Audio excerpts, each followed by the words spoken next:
গাছের গোড়া থেকে মগডাল পর্যন্ত শুধু ফল আর ফল।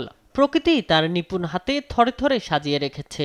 বাঙালির কাছে মধুমাসেই অন্যান্য মৌসুমী ফলের সঙ্গে উঠতে শুরু করেছে টক মিষ্টি স্বাদযুক্ত কাঁচা পাকা লটকন। এমন চিত্র দেখা গেছে পঞ্চগড়ের বিভিন্ন বাগানে। লটকন চাষিরা বলছেন, বাড়তি তেমন কোনো পরিশ্রম না থাকায় উৎপাদিত লটকনের প্রায় পুরোটাই লাভ।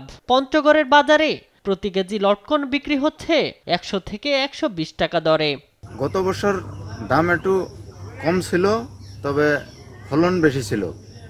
এবার একটু ফলন কম, তবে ওই দাম অনেক বেশি। এতে আমি বেশ লাভবান। তারপরে এইখানে অত সারের দরকার হয় না, ওষুধের দরকার হয় না। আমাদের স্বাভাবিক মতো স্প্রে করি না, সামান্য কনেগাদে করি, আর কিন্তু সার সুর দেই গাছের গোড়ায়। তো অতিরিক্ত আমাদের কোনো খরচ নেই, তাতে আমরা বেশি লাভ। ফলগুলো আমরা শুধু বিক্রি করি ১.৫ থেকে ২ লাখ। এতে আমাদের সংসারে প্রচুর পরিমাণের উন্নতি হয়। এক একটা গাছে এমনও আছে যে উনি প্রতি বছর ৮০,০০০ থেকে প্রায় ১ লাখ টাকা এখান থেকে উনি পেয়ে থাকেন, আয় করে থাকেন। এবার জেলায় লটকনের ফলন বেশ ভালো হওয়ায় জেলার চাহিদা মিটিয়ে অন্যান্য জেলায় লটকন সরবরাহ করছেন ব্যবসায়ীরা। এই লটকন কৃষকেরা ন্যায্য মূল্য পাচ্ছে এবং আমাদেরও ব্যবসা করতে অনেক সুবিধা হচ্ছে। কৃষকেরা ৮০ থেকে ৯০ টাকা দরে বিক্রি হচ্ছে।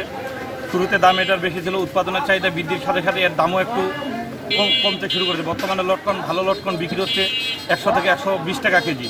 লটকনের বাজার চাহিদা ও দাম ভালো পাওয়ায় প্রতি বছরই বাড়ছে লটকন চাষের পরিধি। চলতি মৌসুমে জেলায় ৪৩ হেক্টর জমিতে লটকন চাষ হয়েছে, যেখানে উৎপাদন লক্ষ্যমাত্রা ধরা হয়েছে ৪১৬ টন।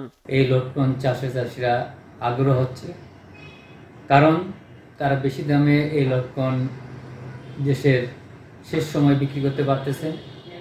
আমাদের যে জেলার উৎপাদন ৪১৬ মেট্রিক টন টোটাল, এই লটকন এখানকার স্থানীয় বাজারে বিক্রি হওয়ার পর দেশের অন্যত্র চলে যাচ্ছে এবং কি দেশের বাইরেও যাচ্ছে এই লটকন।